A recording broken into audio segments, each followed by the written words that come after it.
area for the better part of the next several days.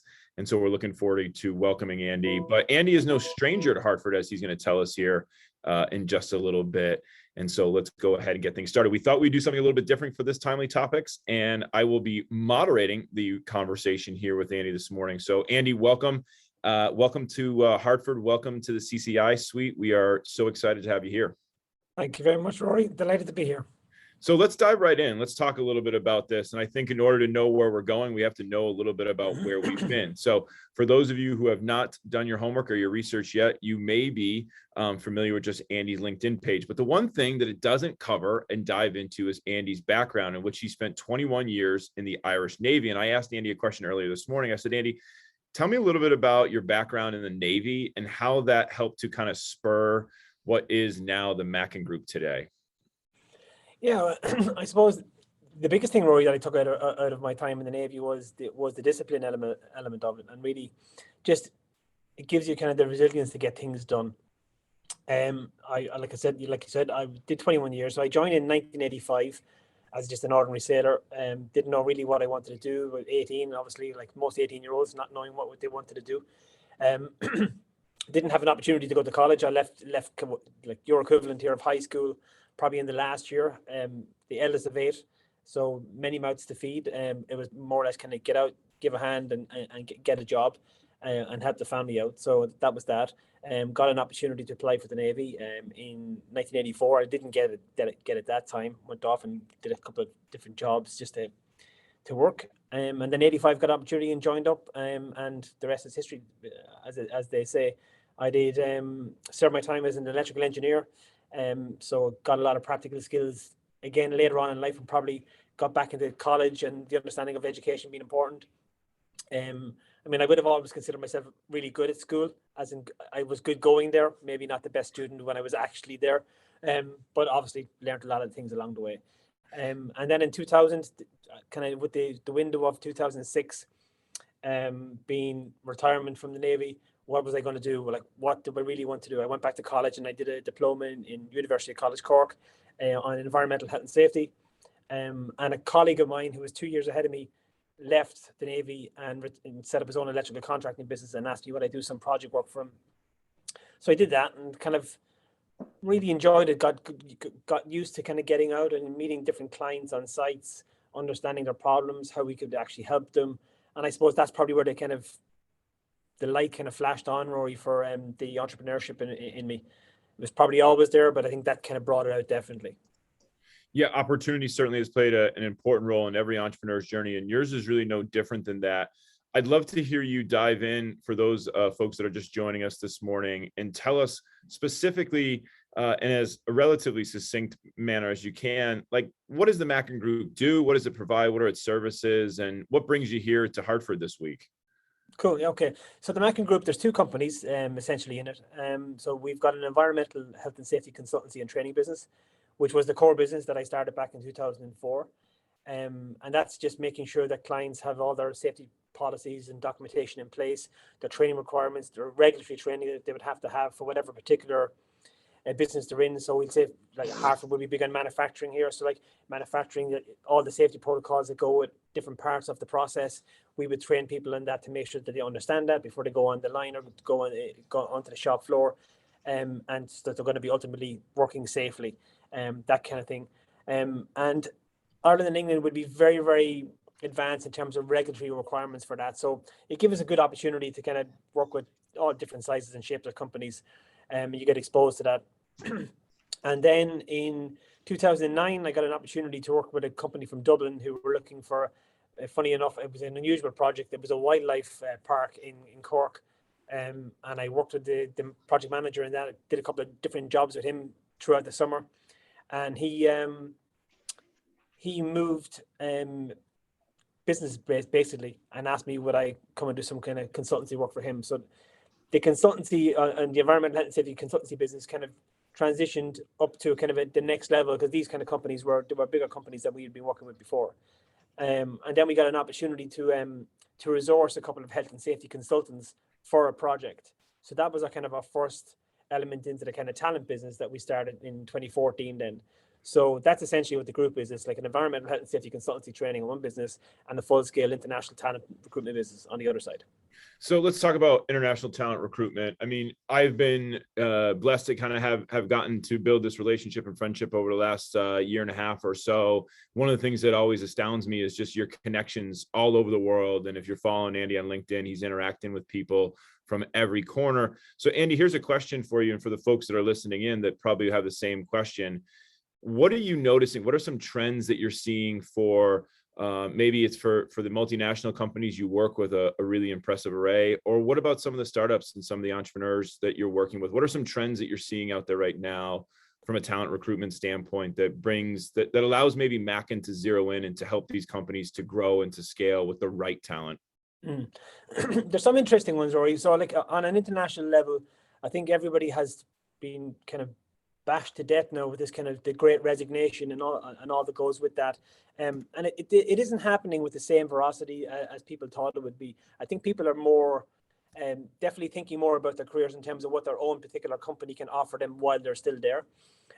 What we're seeing is that the hybrid model seems to be definitely the more valued model, in that companies want to see some value given to their employees in that helping them kind of maybe have that kind of work-life balance a little bit better. But what we're seeing is, which is particularly interesting, is that all the creative team building kind of elements that companies need, a lot of companies that we've been dealing with anyway, are actually insisting that the employees are in the office for those. And then the kind of project work, the dark room, the 60-watt light bulb kind of policy kind of work, they don't really mind where you do that. You can do that at home in your home office. You can do it wherever. Once it's done, they don't mind. But I think that the big thing is that the creative element that they're trying to really kind of hone into for the business that ultimately drives the business forward for whatever organization that is, they're really seeing the importance of actually having the creative elements of that in the office. So that would be one really key interesting element. And then, sorry, go ahead. Yeah, no, go ahead and finish your point. Yeah. And then like the lesser points then is just like the flexibility that goes with that. Everybody now looking for a job that's in the market for a job. The first question is it remote? The second question is it hybrid? And if it's the third, like it's office full-time 5 days, they're not really interested. Like, so I think companies are going to struggle with that last one, but it is there. But yeah, I mean, the key one with me would be that the hybrid model is definitely by far out there in front of everybody. But companies, I think companies who don't look at that kind of creative element, Rory, in terms of having those kind of brainstorming sessions where as much as possible in the office, because I think you get more out of it, will struggle to retain the talent that are in that kind of creative mode. So we've talked a lot about how important relationships are, and entrepreneurs are fairly sensitive to that. Andy, I'd love for you to kind of talk a little bit about, we mentor many family businesses, startups through CCEI, through the School of Business.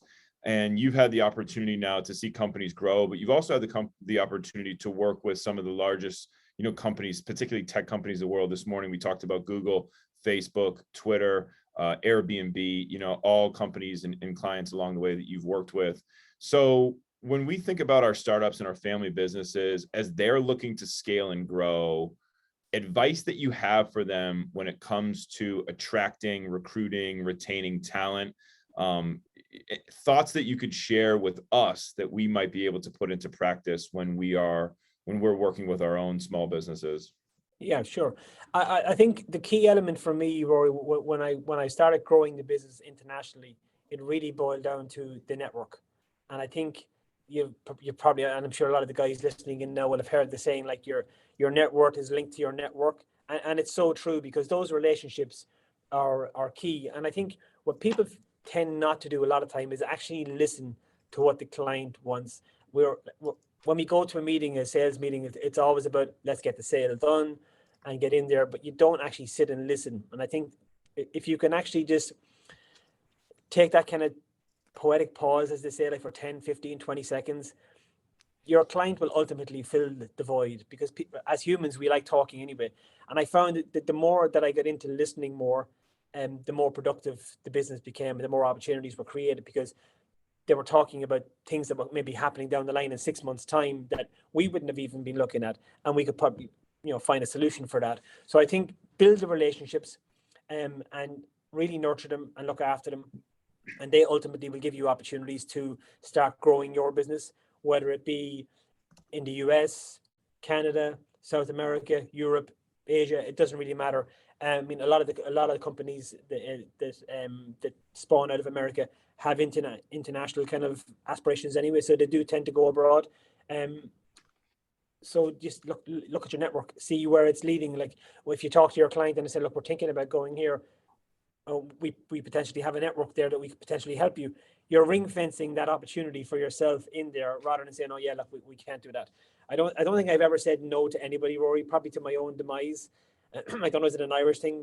We try to be helpful all the time, but by and large, I don't think I've ever been really let down either in terms of, or let the client down. And if we said, look, we potentially would know somebody in that location, we can suss out and see what kind of talent is there, what kind of market research that you need for the feedback to help you make better decisions in terms of the organization's growth. But I think definitely nurture the relationship is hugely key. 100%. You mentioned something that I actually my next question was going to be, when we work with our entrepreneurs, when we work with our family businesses here at CCEI, we spend so much time really drilling down on their core values and their core value propositions, and making sure that they're articulating them in a way that will leave others to remember them and to ideally recall them when their service or product is necessary. So here's my question for you, Andy.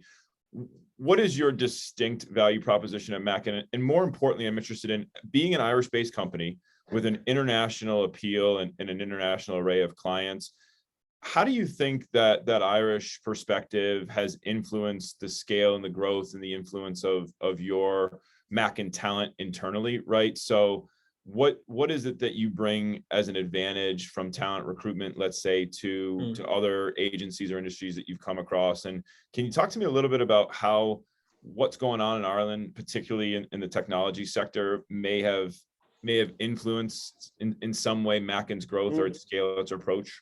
Yeah, sure. There's a lot in there. That's a good question, Rory. There's probably a multiple of questions in that. Yeah. So from an international perspective, when you look at the face of your phone and you see Google, Facebook, your Airbnbs, your Twitter, your Stripe for your payments, like all of those companies are headquartered in Ireland. They're European headquarters. So we've got an opportunity to work with a lot of those companies, and you do pick up an awful lot of how they actually work with people and how they treat people and how they look at the bigger picture, which sometimes we don't do as individuals. So I learned a lot from that. I think from the Irish perspective, I think we're good storytellers in terms of where the business came from, how we got there. And people like, humans, people like a story. It makes you, just seem a little bit more authentic, or not seem like you should be authentic anyway, obviously, or be as authentic as you can. And I think your story, like your value proposition in terms of where you came from, what you can do, what you can help with, where you can go, that's hugely important to a lot of the clients that will be dealing with you. So I think for any young entrepreneur or any young business starting off, or even an established business, have a look at what you stand for, how you can make the problem easier or solve for your client, and how you can add more value to the client than when you're actually in there doing those services, because they will just keep reproducing for you. Like, it's hard to quantify it and put it into words, but like, we grew from an environmental consultancy business in 2004, probably turning over 50,000 euros, so maybe about $70,000, to just doing over $22 million last year as a global company in 18 countries, just under 200 people. And we're probably going to grow to anywhere between 25 and 30 million this year.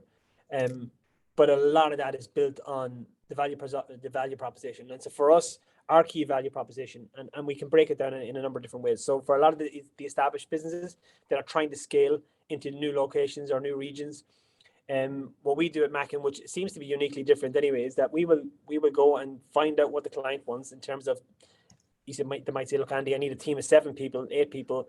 I need a project manager, data analyst, 4 engineers, project lab coordinator, and a project coordinator. So cool, no problem at all. Can you provide that? Yeah, we can. We can do the whole thing, put it all into one scope of work. So we will go and source the talent, recruit the talent, employ the talent, and then manage the team for the client. And what we tend to do is we actually, any team that we put into a client's organization where there's 8 people or more, we will put a Mackin person free of charge to the client to actually manage that Mackin team. So then the client is just dealing with that project lead or team lead as that one, as the Irish would say, one throat to choke if there's a problem. But I think it allows them to just kind of get on with the work and do what they're really good at, help their company scale. We'll manage the team for them. They tell us what needs to be done on a weekly, quarterly, 6 monthly, annual basis, and we produce the goods. End of. On the other spectrum, for the startups, what we tend to do is a lot of the time, a lot of the startups we worked in with Ireland and the UK, we will actually do a lot of consultancy free of charge to them. So if they're looking for their employer branding, their kind of employee strategy in terms of recruitment, what they're looking at for their growth spurts, and what potentially they will need down the line, we will do that free of charge as long as they partner with us then when they actually get into the actual sourcing, which is not a big deal anyway, because they're going to have to get somebody to do that for them anyway. But what it allows us to do is when we're involved as part of that, we get to understand the culture of the company that the founders and the management teams are trying to incorporate into their business. So we essentially become like an element of the company, a part of the company, that become the recruiting and consultancy arm of the company for everything around employee branding, strategy. We've often sit on some of the boards that we work with in some of the companies free of charge to the client again, because I think that's a good resource. And when we have the experience of recruiting internationally, especially if the company is going to look at building internationally, then it's a ready-made kind of problem solved for them that they don't have to really think too hard about. To me, if you're an entrepreneur and you're watching this live, or you're going to go back and watch the recording, just it's such fantastic advice to really kind of focus in on what you're good at and to rely on resources when you can to help you take advantage of recruiting and retaining talent and making sure that they're being put to work. I'm interested, Andy, in having you dive a little bit deeper. So you're in these boards, you're in these meetings, you're often given a ton of advice. What has been a trend over the last 2 years where you've often found yourself given the same advice? What are some mistakes that you're seeing organizations making when it comes to scaling or recruiting talent?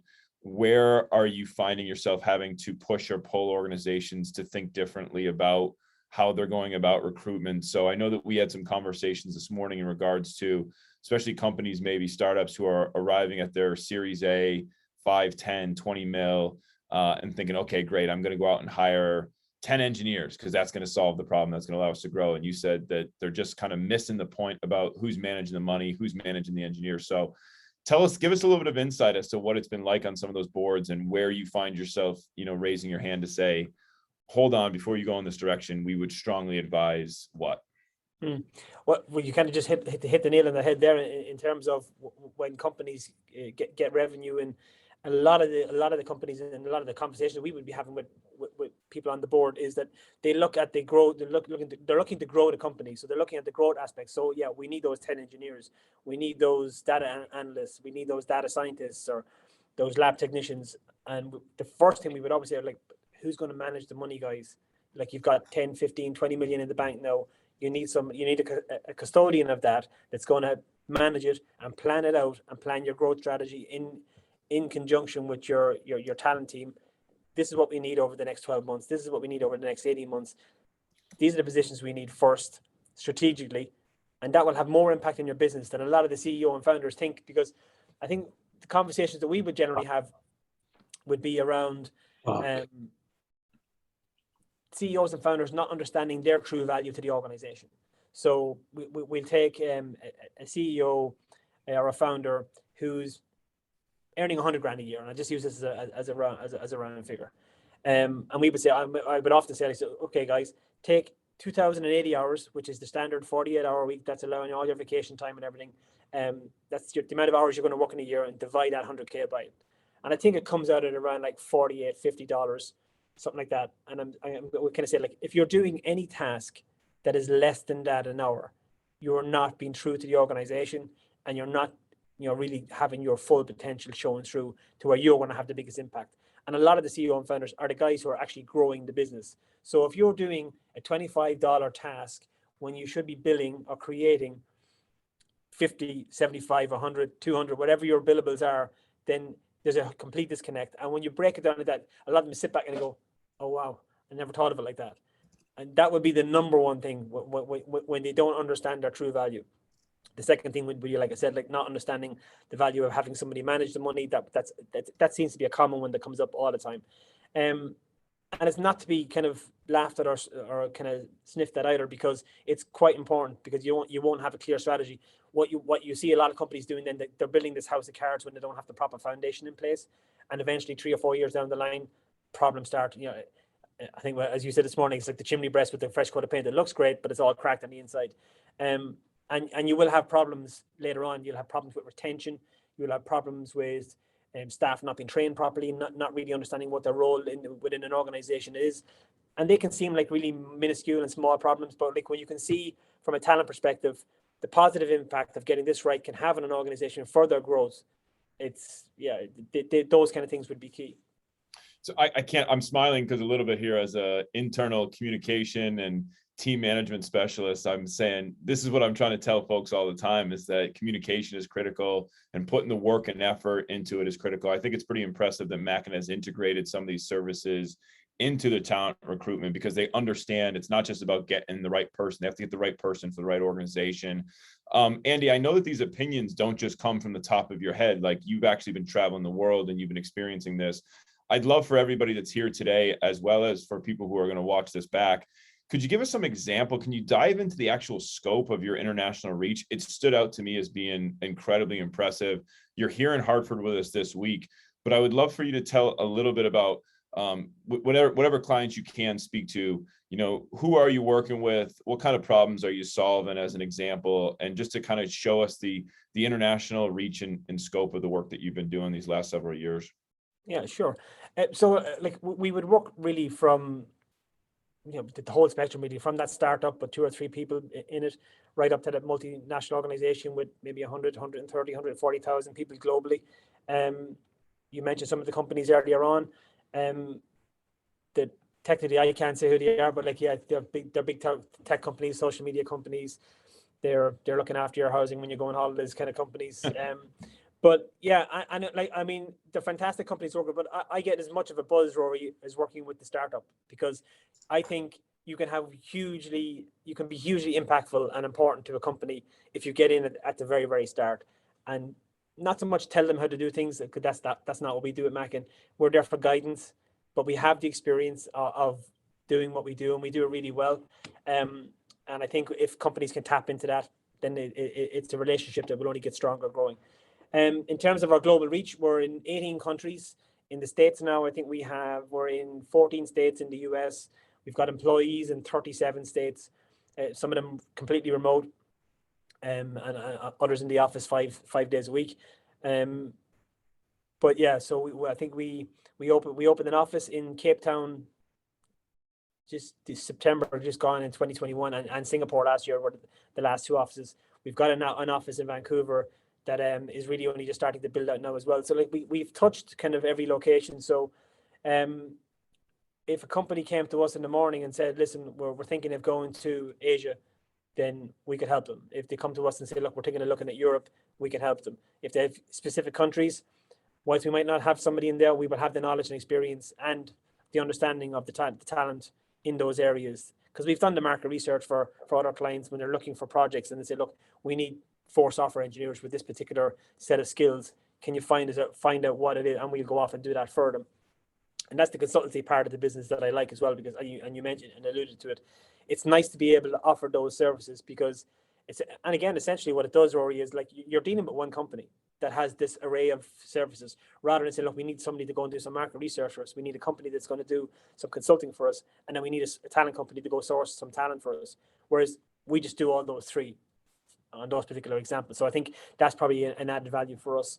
And a lot of it builds back to our core value, which is relationships matter. That's our number 1 core value at Mackin. That goes from the client to the staff to the candidates. It doesn't matter. Everybody's treated with dignity and respect. I mean, any of the contract positions that we have, Rory, with some of our bigger clients, they all have the same benefits that our internal staff do. So they get their 401k, they get all their PTO, they get their healthcare, dental, vision. They get exactly the same. We don't differentiate between anybody. And I think that comes back as a hugely positive thing from a lot of our clients, because they know then they're getting a better employee coming to work to do work because they're happy, they feel valued, they feel looked after, they're not being treated any differently than anybody else, and that has a positive impact for the client, and that's a win-win then for both us and the client. So they're probably some of the key kind of values that we offer.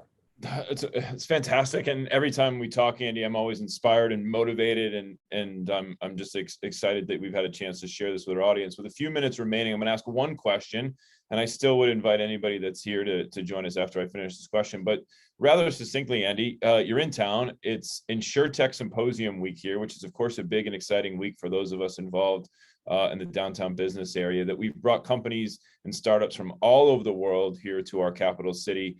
And I'm just kind of curious, right? You'll be here this week, you'll be chatting, interfacing and talking. What is something that, when you're out there this afternoon and tomorrow chatting with some of the InsurTech companies that have come here to Hartford, what are you looking for? Or maybe what should they be looking for from your advice when it comes to some of them who are looking to scale and take that next step? What would you be looking for in terms of helping them, things that might stand out to you or questions that you might be asking them, so that if any of them are watching or following up later today, they might have a better sense of how to kind of take advantage of your resources? What I would say to them, Rory, is a lot of what we discussed earlier on in the conversation. I mean, understand what kind of growth you want, what's the value proposition that you're going to bring to the market, and then how can you get talented people to help you reach that goal. Where we come in, like I said, is that we do help clients. They plan out that strategy, their employee branding strategy, their employee strategy in terms of key hires, key elements of the growth. And not a lot of companies do that. A lot of companies will come in, they'll just source talent for them, and they'll just go in.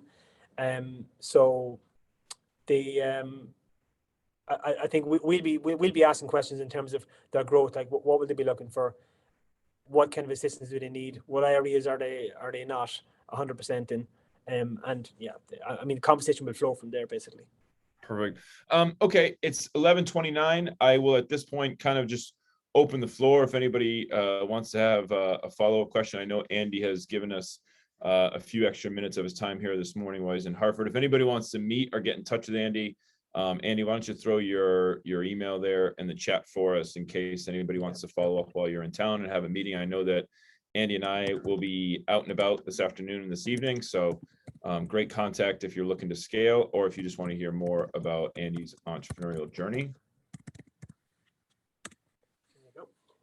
Brilliant. So Andy, I really want to thank you for your time and just kind of sharing this story with you. I know I've gained a tremendous amount from it, and it makes it easier for me to really understand some of the challenges that are facing many of the startups that we're working with here at CCEI. Sometimes we do everything we can to get them to many of the companies to the Series A.